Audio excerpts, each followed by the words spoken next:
All right, today we're talking to Ryan Peterson. Ryan's an interesting guy because he started out working in a pizza shop, bootstrapping his own company to millions of dollars, and now he runs Flexport, which is a multi-billion-dollar company. So he's kind of done both sides, the big Silicon Valley game, as well as the bootstrap, make something out of nothing form of entrepreneurship. And we talk about three things. The one big lesson he learned when he became friends with Charlie Munger, what Charlie Munger really taught him. Number two is a masterclass in negotiation. So things that he learned about negotiation back when he was in business school that still help him today.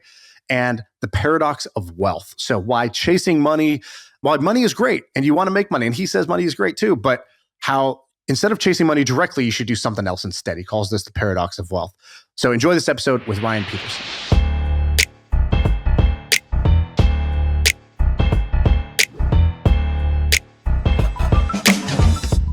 Okay, today you have the Silicon Valley success story. So you've got Flexport, this behemoth of a company, multi-billion-dollar company, went through YC. You did the Silicon Valley, you won the Silicon Valley game, which is great. And I live in Silicon Valley. I I spent 10 years trying to win that game. The other side of it, though, that's I think a lot more relatable is you were, working at Domino's Pizza as a teen. You flipped scooters from, on eBay. You then built Import Genius, which is a bootstrap company that I think had kind of like real EBITDA. Like I think you were making millions in EBITDA along the way, right? Still am. It's still a good business. Exactly. So you've done both, right? You've done the bootstrapper game, you've done the flipper game, and then now you've done the big, Silicon Valley disruptive game. And so I think that's cool that you did them, and not just that you did all those things, but one sort of led to the other. Is that right? Like the scooters led to Import Genius, which led to ultimately Flexport. Yeah, I think that definitely drawing the lines backwards, you can make that pattern really easily. That really the scooters, I was working for my older brother and his business partner, Michael Kenko, and we had a lot of frustration with freight forwarders and customs brokers. And we had a lot of frustration with finding good factories. Those were kind of the two big problems that we saw. I have this e-com business that has I started it kind of right during COVID. Basically, we launched right after COVID.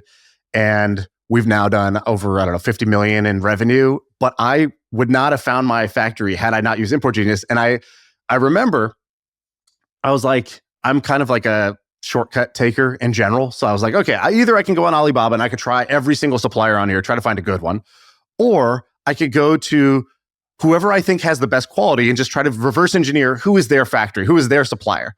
And actually, I remember like buying the $99 or $199, I don't remember what it was, like Import Genius subscription. And then actually there was somebody in your chat team that did the search for me because it wasn't showing up initially. And they went back like further in the records, 12 months, 15 months ago, and they found one manifest. And so if people don't know how this works, what you guys did was basically you took public data about the shipping manifests, and then you organized and structured it so you could see for any business who's their supplier, and for any supplier who are all the businesses they work with. Is that right? Is that the right way of describing it? Yeah, that's what Import Genius does. It's still we haven't raised prices much either. It's still about the same as you said, 99 or 199. We might have raised it a tiny bit, but importgenius.com is the business that I started. And funny you mentioned Alibaba, because I started that business out of frustration.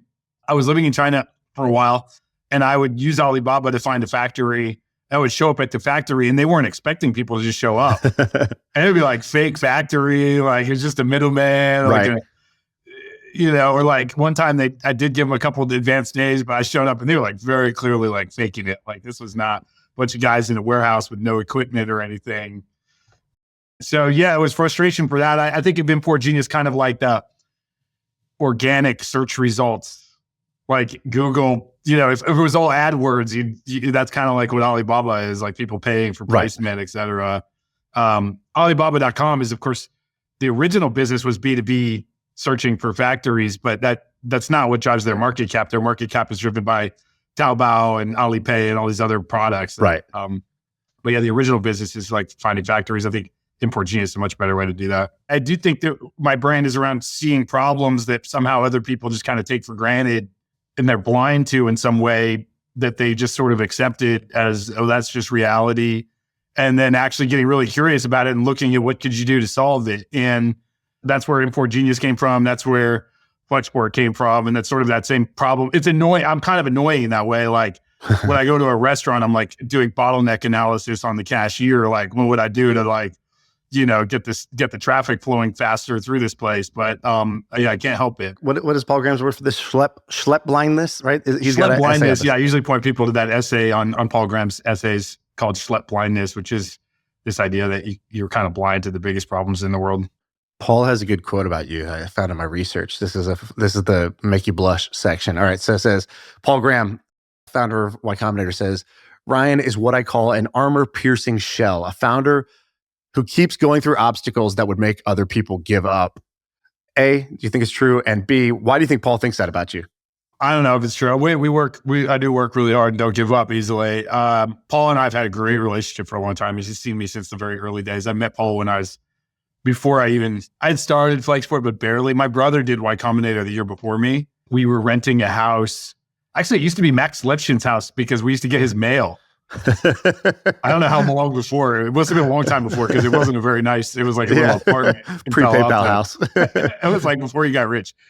But we were renting this apartment and it was near it was near a park where Paul would take his kid, George, who's now older, but and we would take my dog there to play. So we would just like run into Paul, and my brother was in YC at the time. So we got this striking up conversation. So Paul's seen me since like Flexport was just an idea, basically. He's been a great advisor for us, said nice things to a lot of people.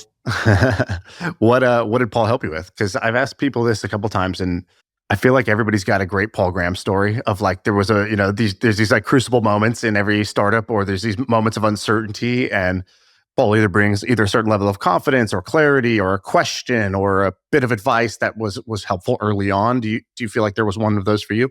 I think Paul's got his superpower is like he only sees what's possible and like how valuable or big could this thing be if everything worked, and he ignores every other outcome that's possible. And that is probably the right way to do seed investing, in the power law world, to find like that. And so he always saw if Flexport really worked, the outcome is so outsized and enormous given the industry size and importance. And then he could help us sell that story to other investors, to candidates. He would send emails early days to like top engineers saying really great things about us, quotes like the one you mentioned, to different press and stuff like that. He's also been a really big supporter of Flexport.org, which is our humanitarian relief logistics division that helps nonprofits doing refugee camp logistics or other sorts of disaster recovery logistics. He's donated millions of dollars to us there and helped us get the word out about all that stuff. So he's a huge supporter of Flexport. That's amazing. Yeah, I always think about like the first believer. I think everybody has this person who believes in you more than you believe in yourself for a period of time, and it's sort of like it's like a short loan. It's like a short-term loan that you can get of conviction, and is very helpful to an entrepreneur. And it's actually very helpful to be that person, especially once you have a little bit of success as an entrepreneur. You now can lend a little bit of conviction to other people you believe in when they don't really have it. Yeah, I mean, Paul's job is hard. Well, he's retired now, but the job of being a YC partner or leader of YC is just super hard. There's a lot. Most of those people are going to fail, so you have to kind of delude yourself. If you really want to say only focus on what could happen, well, it's probably not what's going to happen in most of the cases. Right. But that's very hard psychologically, I'm sure. Yeah, maybe he needs another essay that's like Schlep blindness, but it's on the investor side. It's like fail blindness. It's like the ability to easily forget. All right. So when I ran my company, The Hustle, I think we had something like 2 million subscribers, and we made money through advertising. And we didn't actually make that much money per person reading the newsletter because advertising in general is kind of a crappy business model. And so I remember sitting down and I'm like, what are all the different ways that I can make money off The Hustle that aren't advertising? And so to make sure that you don't make this mistake, Shaan, me, and the HubSpot team, we went and looked at a bunch of different ways to monetize your business. And we put it all together in a really cool document where we lay it all out along with our research. And we call it, very appropriately, we call it the Business Monetization Playbook. Go to the description of this episode and you're going to see a link to that Business Monetization Playbook. It's completely free. You just click the link and you can see it. Back to the episode. With Import Genius, you took publicly available data, you structured it, you made it into a useful business that generates millions of dollars a year profit. It seems like your brother also did that same business model, right, in a different space with Build Zoom. Can you explain maybe what is the underlying, framework of how to think about it, business ideas like that might succeed? Because it seems like there's a pattern, that there's multiple ideas like that. BuildZim was born out of the frustration of finding a contractor. BuildZim's my older brother David's company, one of his companies. And he was my co-founder with Import Genius and my boss for a while. And he was sort of my mentor in startup world. BuildZim was born out of the frustration of finding a contractor to work on your house. And underlying it is this public data set of building permits are largely public record, but hard to access. And we had a lot of experience of doing that with Import Genius. So we built a search engine on building permits and lets you look up wherever you are, any house, you can see who the contractors were that built on that worked on it, which is pretty useful as a homeowner, by the way, as a tool. See who built the problem. If you have a problem, go find that person. They probably can help you with it. But also you're doing due diligence on contractors. Being able to talk to the actual homeowners who worked with them, making sure that the reviews are actually from people that hired this contractor. Like, there's a great data set out there. So they built a nice little business on top of that data set. I think that government data is a big opportunity. The government has tons of public records on all kinds of stuff and no real incentive to organize it in ways that are particularly useful. It makes it hard to build defensibility onto these businesses because other people can, if it's public record, other people can access the data too. So you have to get distribution or build some kind of a network effect on top of it. Like in BuildZim's case, it's like reviews that you're layering onto this, and sort of brand is always the ultimate network effect that you can build onto it. But, I think people overthink defensibility a little bit. Like, how could you have defensibility? You're a startup. Just like, if it was defensible, how could you possibly do it yourself?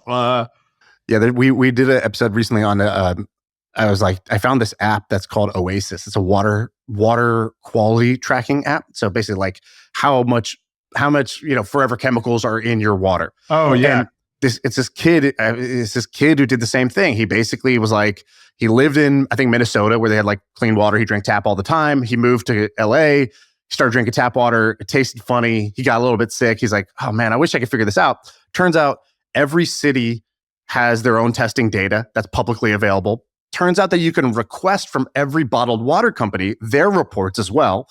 So then he created this app that basically presented to the consumer, and then he goes viral on TikTok with these like kind of like fear-based, like, did you know that blah, blah, blah, but you can check this using this app. And he's built a thriving business on this thing. I think he's at like 50K MRR, and he's just a kid in his 20s. Nice. It's not the most defensible thing. You got to get this to RFK Jr., man. He'll be all over it. That's right. But I think it's kind of amazing that you could do this, taking public data and making that happen. Yeah, brand and network effect distribution, getting users, getting people loyal to it, execute high velocity. Yeah, I remember I got in a fight on Twitter like 5 years ago with some guy talking about moats. And I was just making a play on words saying, well, the moat turned out to be not that useful once someone invented artillery. Right. Actual moats, like we don't use a moats. Like, what are you going to put alligators to defend your business? So I was talking, like, actually, you don't really want to hide behind some walls. Like the real ever since the Blitzkrieg in like 1940, 1939, whatever, we learned that like high velocity attack is the way to win, not like sitting behind defensive walls. Right. And I don't know, some investor like got really upset with me that I didn't believe in moats. Well, of course, I'm just making a play on words, but. Right. Well, you wrote in here something that I found pretty interesting. I didn't know you were friends with Charlie Munger. And speaking of moats, Munger famously talked about how defensibility and moats are super important. Can you tell the story? How did you become friends with Charlie Munger? Yeah, R.I.P. Friendly with Charlie Munger, let's say. I had dinner at his house 7 or 8 times before he passed. I went to his 99th birthday party last year, actually. I'm a huge fan of, he has this essay, which I think every person should read, especially young people trying to figure their way through the world, called, it's called The Art of Worldly Wisdom. Yeah. Definitely, if you Google Worldly Wisdom, Charlie Munger, you'll find it. I actually found it on Paul Graham's website. I believe PG published it to the Y Combinator website at some point.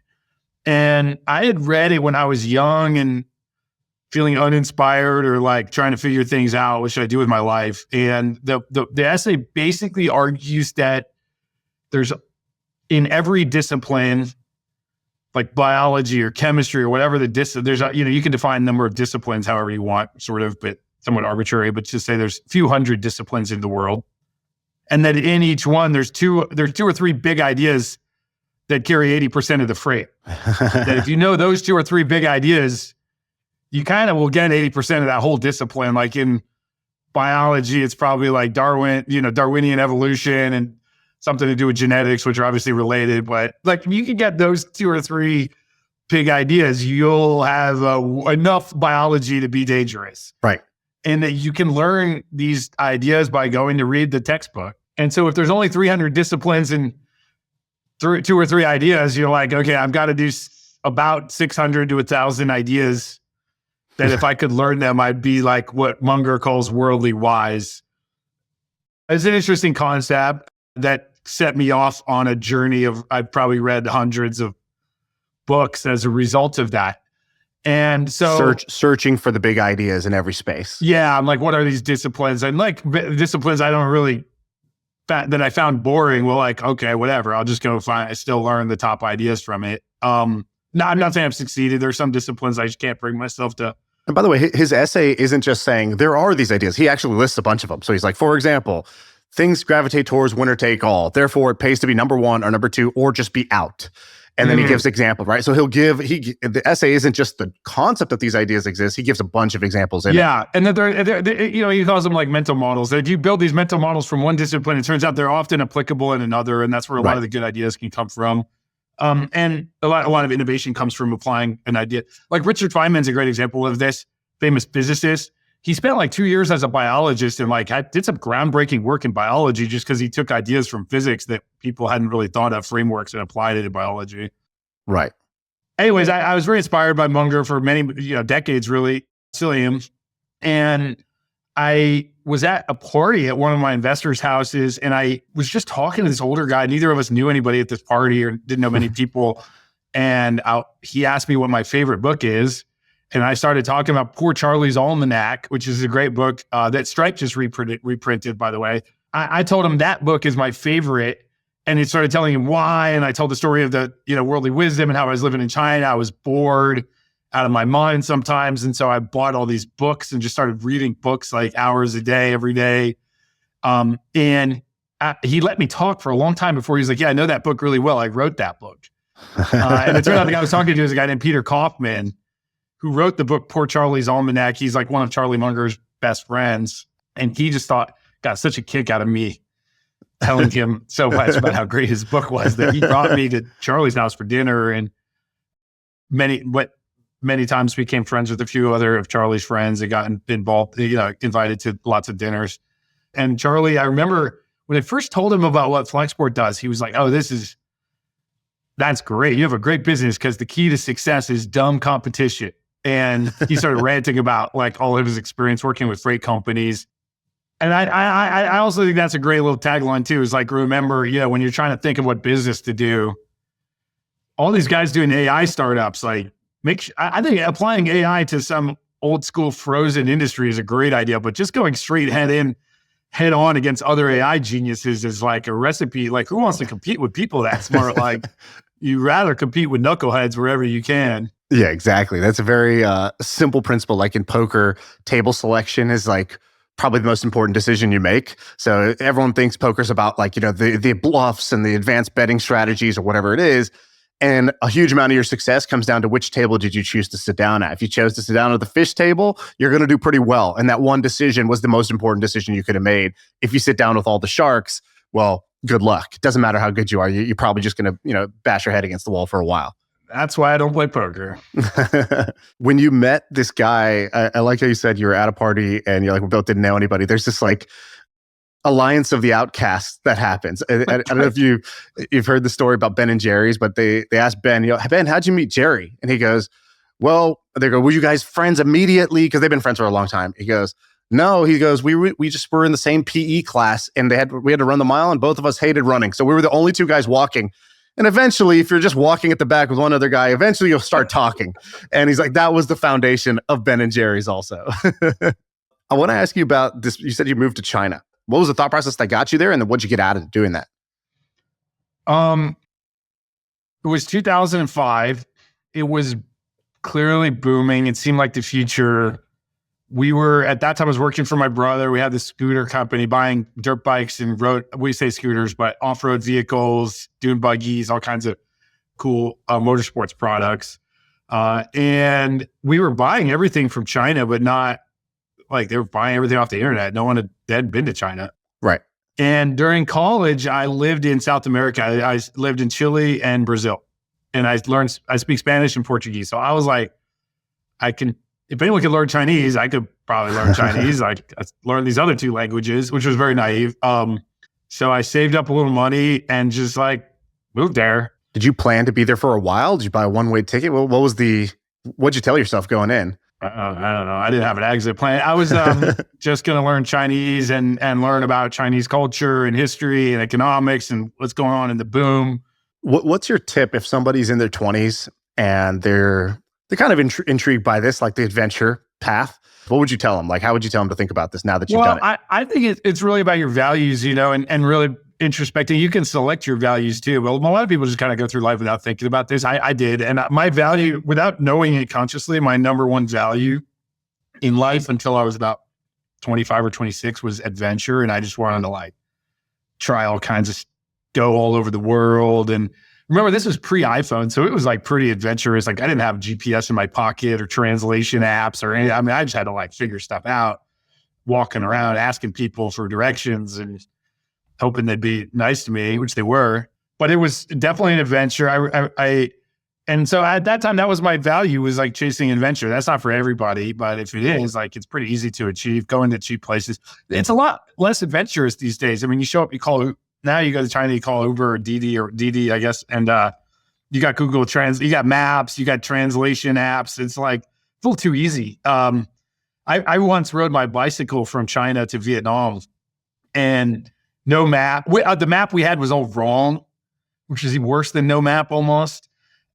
And we just had to figure it out. And we slept at people's houses at certain times. Like it was like, yeah. Old school adventures. I think back to my question about why Paul Graham called you, an armor-piercing shell who just who figures things out. I think this is where you get the reps in, right? Like it doesn't start the problem solving and confidence that I'm going to figure things out doesn't just start the day you incorporate your startup in Delaware. It starts by getting a bunch of reps earlier in life, maybe. I think learning a foreign language in that country is extremely. It's not a good ROI from like you probably won't make any money off of this. Especially now with ChatGPT, it's incredible how I can do live translation into every app, into every language. I mean, but like the humility of like everyone thought I was a freaking idiot. I mean, I was like, I couldn't speak. And like, bus drivers think I'm an idiot. And having that over and over and over again every day is pretty good for your ego and your humility, and also for relating to other people like in your country. And when you went there, so you're like, I'm going to learn the language, I'm going to travel, eat. But you're a business junkie. Like you said something I saw in the research, which was like, I was like, oh, this guy's my kind of people. You go, my form of entertainment is making a landing page one night and sending some traffic and seeing if people click to buy, right?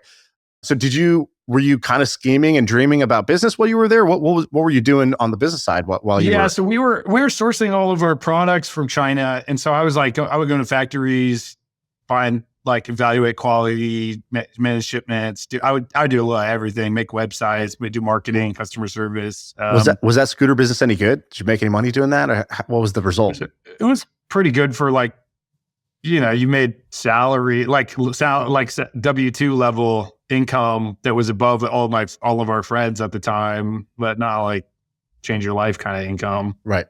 This podcast, the title of it is called My First Million. And one of the things at the beginning, the premise of the podcast was always going to be, let me bring people on and ask them how they made their first million. And that's where it started. It ended up pivoting to something else and kept the name because when something gets popular, changing the name's a little risky.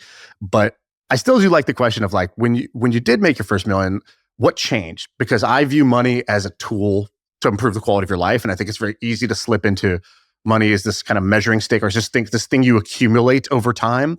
And so I'm curious for you, once you kind of had a win, probably during the Import Genius days, where, okay, you've made some like real money that frees up your time. How'd you use it? And how did it feel? And what was your mindset, during that time? Can you share anything like that? Because I think that's where a lot of people want to get to, or they're just at, who listen to this. And I think that would be pretty relatable for them to hear. First thing I did when I started making money was paying off all my student debt. Okay. That felt great. I invested it wisely, put a lot into Wealthfront, index fund investing, bought a couple of like cash generating real estate properties. I made some stupid decisions too. I once invested in a nightclub that failed. That was stupid. But it didn't change much. Well, first off, people who tell you that money's not important or won't. I don't believe these studies that say like, you stop at 75K. It stops improving your life at a certain point. I'm certain that can't be replicated. Most of these psychology studies turn out to be not. There's a replication crisis in psychology, and I'm certain that that's one. And like, that money is great because the more people have, the more they want. It must be great. Right. It must be amazing. Can't get enough of it. Wait, could you say more about this paradox of wealth? Because I saw you write down this idea. I want to read you a line from this and just kind of hear you talk about this. So here's what you wrote. You wrote, paradox of wealth. Focusing on making money will cause you to make less money. Nobody wants to give money to people who are too focused on money. They perceive them as greedy and self-interested and try to avoid them. They give money to people who add value for them. It is fine to want money. It's great, in fact. Money is one of the best things in the world, but it's a paradox. The more of it you want, the less of it you get. So hack your brain into instead focusing on the things that are upstream of making money. What's upstream of making money? Yeah, I think upstream making money is solving problems for people at the end of the day, which means learning. You got to build your skill set up so you can learn. And upstream of that is learning what the problems are and developing a set of skills and capabilities to let you solve them. Salespeople can suffer from this, or they can be great. Like great salespeople are really consultative, like good at asking questions, good at diagnosing problems, understanding what their product or their firm can do to solve that problem. And, you bring those together, you win. Yeah, everybody wins, creating win-wins. But the perception of a salesperson is a pusher that I'm going to try to get you to buy something you don't want or need. There's a lot of bad salespeople that are which is a bad salesperson. Yeah. Totally. But that's the image that most people have when they think of salespeople. And this is true because we can't even call people a salesperson. They're called account executives. Because sales is such a bad word. We had to rebrand it. We had to go aioli instead of mayo. There's only a couple of, this may have changed. I think it did, in fact. A few years ago when I looked into it, there were only 3 universities in the United States that offered a major in sales.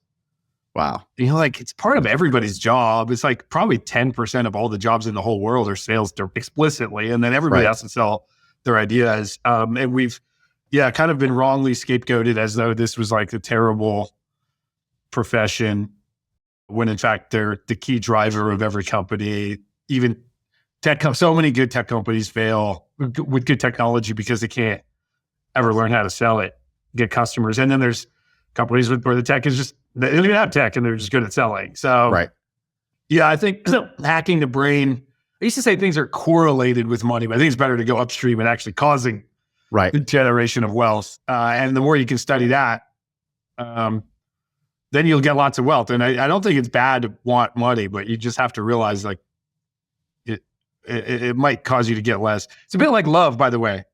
Someone's obsessed with finding like a girlfriend or husband or something. Like it get kind of creepy. Like, work on yourself instead. Yeah, that's a great one. There's a great story about Buffett. I don't know if you heard this one, where he goes to a classroom and there's a bunch of kids sitting there and he says, all right, let's play a game. And he basically says, I want you to point to one person in this classroom. You could choose any classmate, not yourself, but somebody else. And you get to get 10% of their earnings for the rest of their life. Write down on a piece of paper the name of the person you're picking and why. And so, have you heard this story before? I don't want to bore you. But maybe it's not going to surprise you, but like it's interesting. I think it makes the point well. So everybody writes down the name, and then he brings it up. He's like, okay, who here? Just raise your hand. Did you pick the person with the best grades? And nobody raises their hands. So already that tells you something, right, about school and what we think is the valuable thing versus what everybody intuitively in their gut knew is the valuable thing. He says, okay, did you just pick the person with the highest IQ? And a couple people raised their hands. Did you pick the guy who could throw the football the farthest? Nobody raises their hand. And so then he starts asking, he's like, what qualities did you pick? And basically that's where, it came down to some version of the following characteristics that Buffett ultimately used for picking people, which is, he talks about like energy. So it was people who are they're really obsessed with things, really into things. When they put their mind to a project, they just never stop. They just never give up. They just kind of have an endless energy towards something. Another one was like integrity, right? Because if this person is going to act out of bounds, then, owning 10% of their future if they're in jail is not going to do me much good. I got to have somebody who's going to play by the rules and play by the law. They know what rules to break and what rules not to break. And then the last one was intelligence, which was somebody who's good at figuring things out specifically. So not your grades or just your raw IQ, but somebody who tends to figure things out. And he's like, great. So now you have the formula of what you need to be, right? Yes. Like if that's what you would pick in others, that's what you need to be. And that sort of reminds me of the paradox of wealth, which is like, if you put 100 people together, you're like, all right, who's going to be the wealthiest? I think intuitively we would know it's not the person who's going to just like sort of only chase money and try to just extract as much money as they could out of some system. It's probably not going to work as well as somebody who does the things you talked about. Speaking of school, I took a negotiations class once, and it was one of my favorite classes. Everyone should try to get into one of these things because the way they work is I've always wanted to take this. Like, I don't want to go to business school, but I'd love to take a negotiation class. Yeah, you're given like a case study where both parties read this document. You have slightly different rules to play, and then you negotiate with each other under those conditions. But what's amazing is that in a class, there's 30 other pairs. If there's 60 people in your class, there's 30 other pairs or 15, whatever, however many people, doing the exact same thing. So you can compare yourself how you did against other people in the same seat as you. And that was over almost 20 years ago. It was very interesting because I've stayed in touch with a lot of these people. And you could track the people who were the best negotiators in a classroom environment were not the most successful. Because they're very good at extracting too much in a one-off negotiation, but that's not how life works. Right. In life, there's repeat games. Like you got to let the other guy win. You got to, if you just took advantage of someone, like they're never going to want to do business with you again. Guess what? Like you're not going to do that well. So it's kind of an interesting, longitudinal study that someone could do on these things. I worked with my dad for about 9 months, and working with your dad's an interesting experience in a bunch of different ways. But one of the things, you actually get to see your dad in a new context. And I got to see my dad at work. And one of the things that I asked other people at work, I go, what's my dad good at? What's his strength? And they all said, he's a good negotiator. He's a great negotiator, but he's a little too tough. And I was, okay, interesting. That's because I asked strength and weakness, and they kind of said the same thing. So I got into the situation where it was one like high stakes negotiation. Basically, like the future of the company was like kind of up for grabs, and somebody had leverage, somebody else had leverage. We all sat down at this table, and my dad did one thing really great, which was he was like, we didn't really like the options on the table, and he's like, oh, okay, cool. I'll always go with the third option then. No. I was like, no, what? Like, what's your counter? He's like, no counter. No. And he's like, basically in a negotiation, he's like, I was like, well, how are you going to, explain this? He's like, oh, it's not about explaining. In a negotiation, the more irrational person tends to win. The more stubborn party wins because the other person will just realize this person's irrational, so I just have to play by their rules. So he was super stubborn and he won. And at the end, they took a break. They kind of like, okay, let's go break before we kind of come back and finalize. And I asked this other guy who was kind of the arbitrator sitting there, I said, what do you think? And he goes, I think you took too much.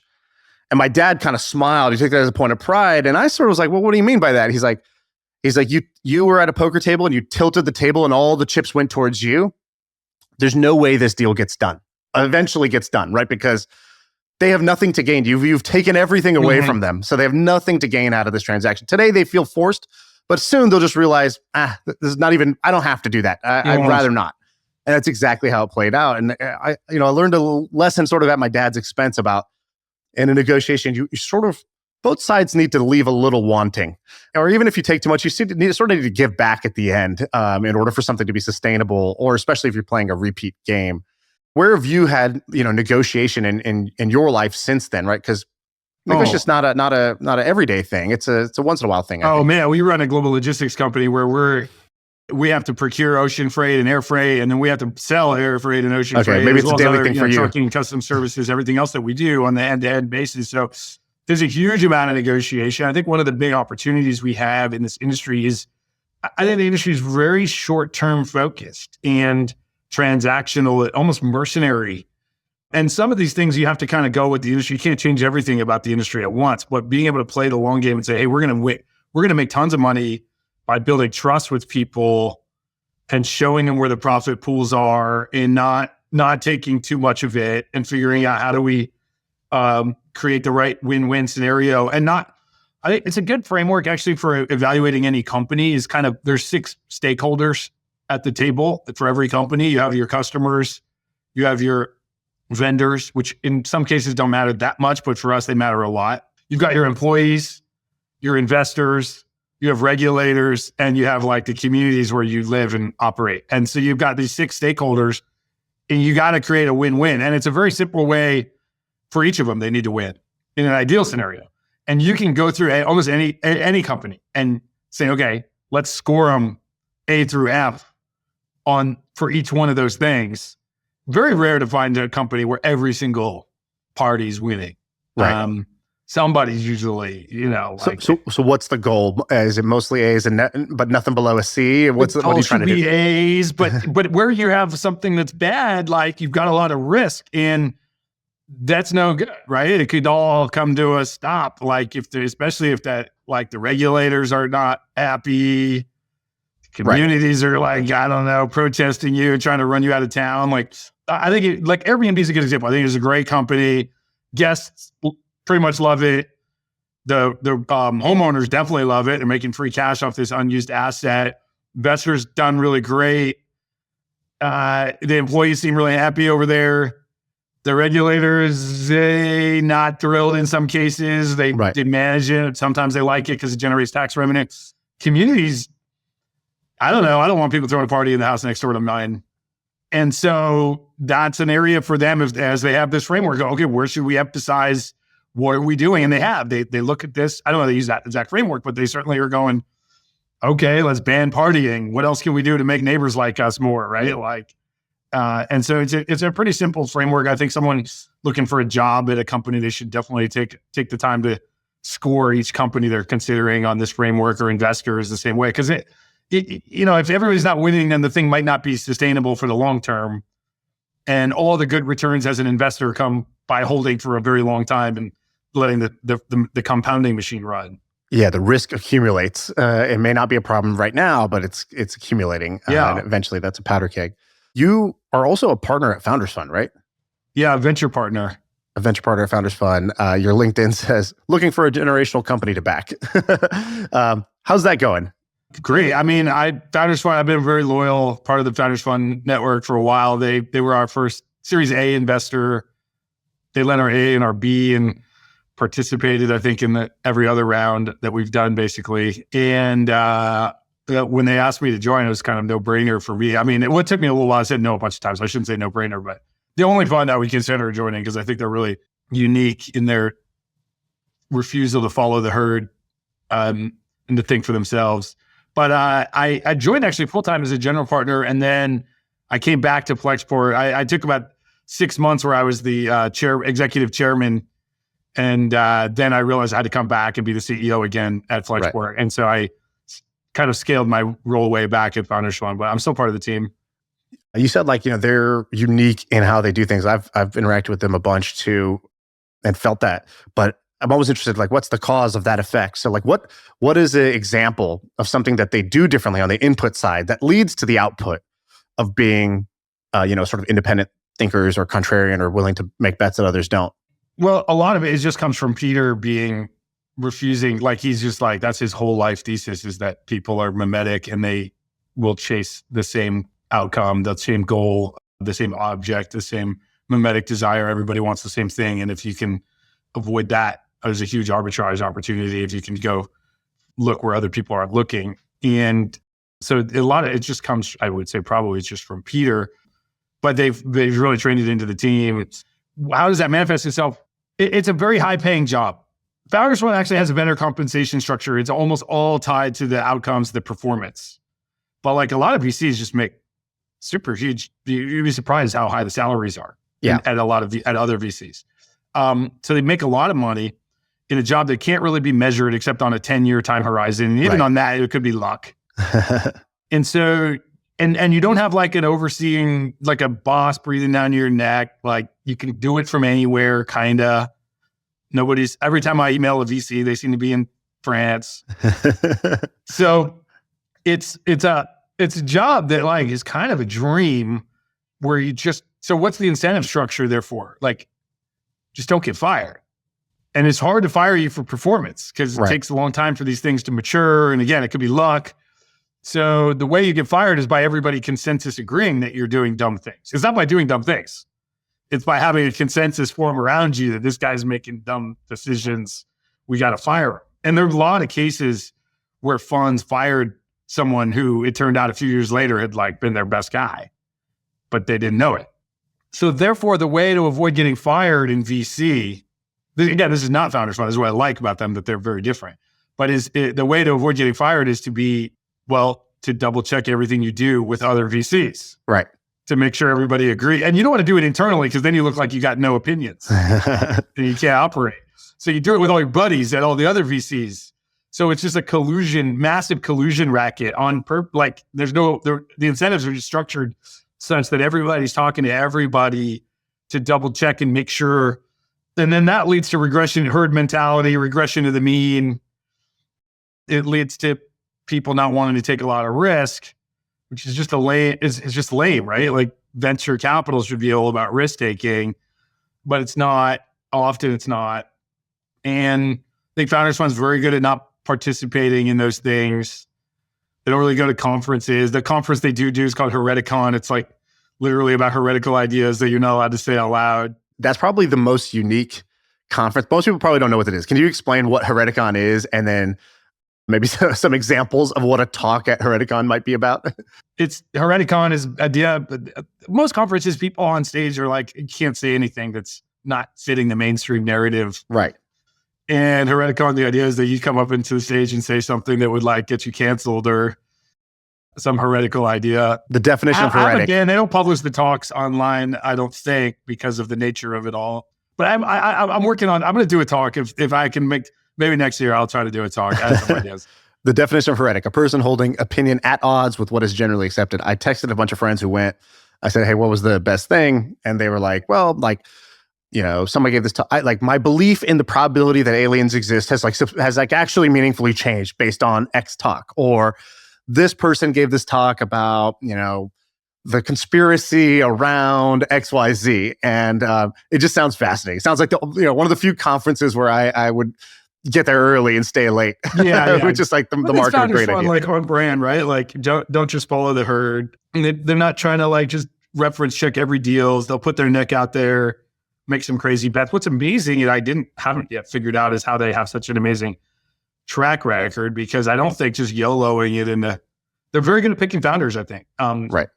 There's no formula for it because people are unique, but it is a really interesting, and they're a very big fund these days, and they write large checks with conviction, but without being like spreadsheet monkeys who are just, it's not all. Of course, they do due diligence and analysis and stuff, but they're much more built on who the founder is and what they're all about. Right. Before you came on, I asked I sent this like doc to every guest, and one of the questions I asked is like, what are 3 strong opinions or life philosophies you live by? So one is related to what we're talking about. You have this quote from Emerson. It says, "The great man is he who, in the midst of the crowd, keeps with perfect sweetness the independence of solitude." And you had some examples under this. Can you talk about that? What that means to you, and what are some examples? Well, there's some great, very practical examples that you can use in your life, and you'll be able to see that this is true. Okay. And literally related to crowds. And next time you are entering a stadium, watch, your brain will want to just follow the people mindlessly into the stadium. But if you're able to snap out of that and go, wait, let me think for myself right now. These people have no idea. Most of them have never been to this stadium before. They don't know where the entrance is. Right. There's always another entrance that nobody's lined up for, and you can just walk right in, always. Or parking. I'm a big skier. Whenever you go to the ski resort, there are these guys that are like waving parking attendants. And their job is to park all the cars. But their job is not to park your car as close to the mountain as you could be. Like their job, there's not 1,000 spaces right next to the chairlift. So they're going to point everybody to where there's 1,000 chairlift spaces, which like for sure you're going to have to take some kind of shuttle. Right. It'll take you an hour to get to the ski lift. But if you just ignore that guy, I mean, I don't want to be rude and figure out a way to do this. It's not like breaking the rules or whatever, but go straight to the front and there will be a spot right next to the chairlift because somebody leaves. Somebody's always leaving. And so, yeah, you can apply this at the very practical level of like moving your own body around when there's large groups of people and watching the herd mentality play out. It's very difficult often for people to do. Like, people are terrified of public speaking for good reason. Like, for tens of thousands of years, if you were standing in front of a large group of other humans, they were probably about to kill you. You were either their leader or they were going to kill you. Something bad's going to happen. This should be, of course, it's terrifying. And learning how to become their leader is not instinctual. I think it maybe for certain certainly not for me. It took me a long time to get practice, some degree of just practicing to not feel terrified in front of groups and then to enjoy it. And like, I don't think leaders are terrified. They love the crowd or like, but even Bruce Springsteen says he still gets nervous when he goes and plays.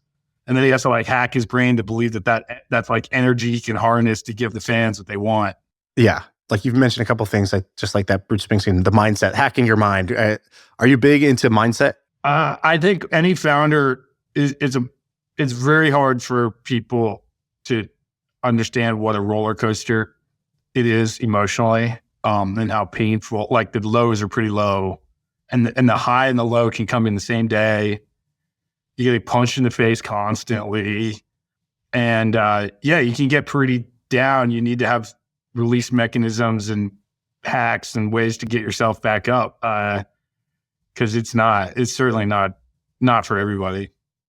Can I tell you a little hack I do that maybe is useful for anybody out there? So I have a Slack channel called literally Highs and Lows. And what I do is that anytime there's a high or a low, I'll go post it there.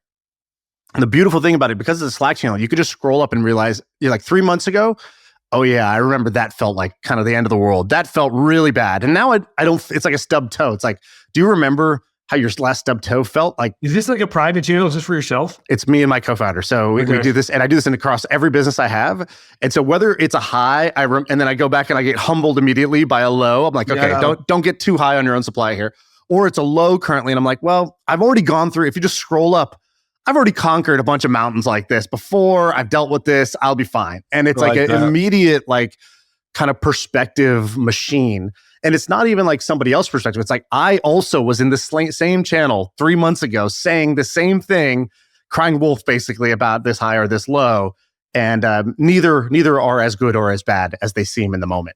I like that. I might try that. But it's very hard for a non-founder to appreciate how difficult that is. My wife is a former journalist, tech reporter, in fact. Oh, nice. And her watching my ride firsthand, watching is the wrong word, participating in it, has really kind of, she's like, man, I wish I would have known this side of the thing when I was writing about tech companies and understood, like, because, I think tech reporters are, all reporters play a very important function of like holding the powerful accountable.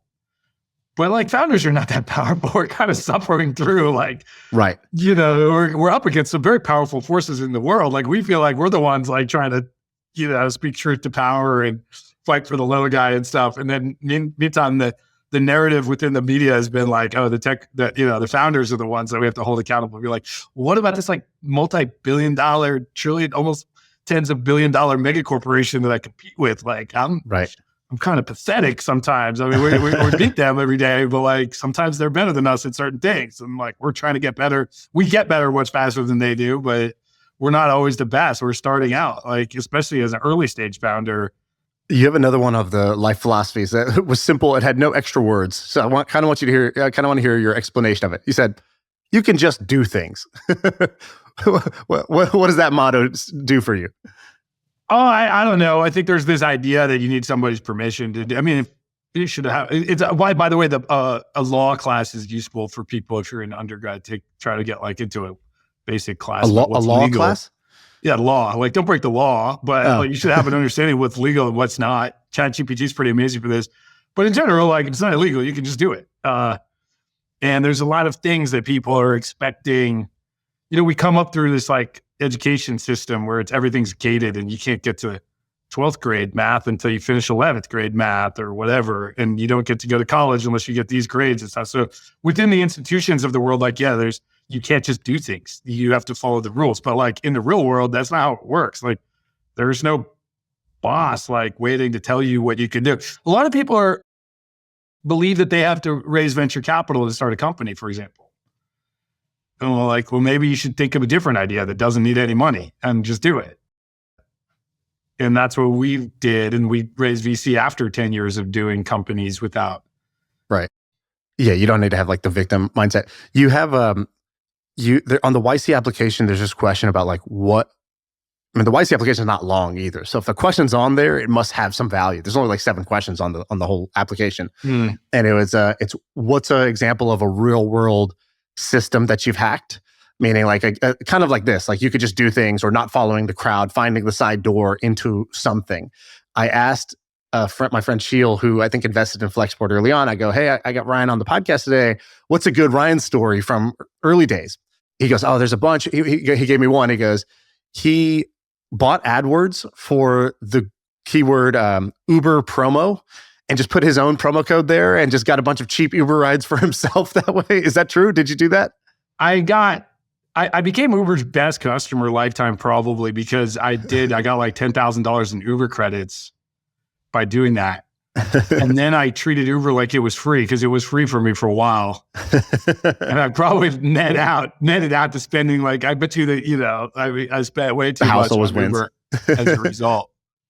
That was a good hack. I didn't come up with that. I copied it from a friend, but what's funny is I had 2 friends that did that, and it never occurred to me to also do that. Right? Like I just assumed it was done because other people had done it, and I think they kind of shut it down. I'm not sure it was even bad. Like I think I paid for Google's AdWords campaign or Uber's AdWords campaign for them. So we had this dude call into the podcast once, and he's a guy in India, and what he was doing was he realized there's an arbitrage where Uber had this like you give credits to somebody and then you'll get credits, right? That was the kind of like the PayPal give 10 get 10 type of model. But what they didn't do was they didn't account for geographic differences at the time. So he would just get a bunch of people in India to sign up. He'd give them, $10 of Uber credits, which is like a big deal. And they would sign up and they would take a ride. And a ride in India is really cheap. And he would get $10 of credits and he would sell it to Americans. And so I bought thousands of dollars of credits off this guy. And I rode really, really cheap because you could buy like $5,000 of credits for like $1,000 because this guy was farming them in India basically. And this worked for years. And he called into the podcast and he was like literally in like a small apartment in rural India. And he was like, he's like, I make, I forgot what it was, like $15,000 a month, which is more than like my entire village makes basically doing this. He goes, I don't know how long it'll last. That's why I'm still living here. I'm just saving it up for now. But eventually they'll close this loophole. And when they do, that'll be a sad day. But it was amazing to see that loophole, that hack. Yeah, I definitely sped through the credits pretty quick and then just became Uber's biggest customer for a long time. Now I'm mostly riding my bike and I stopped riding Uber to work. One thing I find fascinating is you have a side hustle. And I find this interesting when entrepreneurs have these like side things that just work right off the bat. You did this one about phone booths, like phone booths in companies. Could you just quickly tell this story? Because I think it's kind of inspiring. Yeah, well, unfortunately, it closed down. They sold the company and I didn't make any money. I think it was kind of mismanaged, to be honest. Okay, fair enough. We basically, it started at Flexport. We never had enough conference rooms, and so I got these carpenters on Craigslist to make a couple of phone booths out of just like wood, built a phone booth in our office at Flexport. And put like a lot of foam padding in there to make it somewhat soundproof. And they were terrible. The ones I made myself on Craigslist, because I didn't we put a fan, but not enough ventilation. So you'd come out of this thing just dripping in sweat. And yet people were in there nonstop using it. I was like, if the product's this bad and yet everybody wants to use it, there's like something here. Yeah. So my friend Henrik, who's the founder of AirHelp, really ran with this idea. I should give him all the credit. He built it into a company. I kept talking about it. This is another thing to do is like talk about your business ideas at parties and stuff. And if everybody every time I talked about this idea with founders, they'd be like, I want to buy 5 of them. They were like, oh man, I should just start this company. I've got like a waiting list to buy the stuff. So we made like these really nice Swedish design. And now that the company's failed or been sold, I can tell you the IP, the secret here, the intellectual property was we put 3 fans in that thing. The genius hack. So it was doing like $50 million in sales. 50?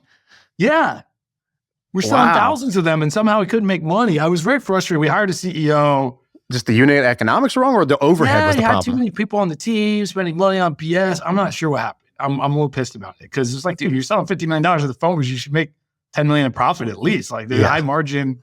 All right, somebody should reboot this idea and just do it without the mismanagement. I believe so. Now, it might have become very competitive space. Like there's a lot of people at the time. There was no good cheap phone booth out there trying to make like I think we sold them for like $3,000. But you can make a phone booth for $1,000. Like, come on, it's not that hard. So yeah, I think in the you could just do things category, I'm going to put this in there. I think somebody could just do this again. Yeah. Feel free to run with that one because that company didn't work. They sold to somebody, but I think the founder had ambition to be like $1 billion unicorn company instead of like, dude, let's sell this thing to Staples for $50 million and like be happy. Right. Exactly. Ryan, thanks for coming on, man. This has been fun. I'm a user of Flexport. I use it for my ecom biz. You've helped me forward a bunch of freight. Here's how I know you've helped me. I still don't know what freight forwarding really is, and we've done tens of millions a year in revenue, and that's the beauty of it. I don't have to know. I just know that our shit gets taken care of. It's a low price. It's the easiest to use tool. So thank you for making that happen. Thank you for Import Genius also, because I would have never found my supplier had I not used that. Where should people follow you and find out more? I'm on Twitter. My handle on x.com/typesfast is my handle. And go to flexport.com if you're an e-com business or you run any kind of logistics, you need to ship things from anywhere to anywhere. We started in freight forwarding, which is, well, I joke it should be called freight email forwarding. Shaan is like passing emails around the world to get a container or some air freight moved. But last year we acquired Shopify Logistics, and now we do direct-to-consumer fulfillment all the way to the door, as well as like distribution into Amazon, FBA, handling that problem of like getting appointments and managing all of that. So helping brands solve problems in their supply chain is what we're all about. There we go. By the way, your handle is Types Fast, and I love it. Your brother's is Types Faster. Ultimate big brother move for him to do that. Well, it's true. He does type faster than me, so he can do it. All right, Ryan, thanks so much, man. Thank you.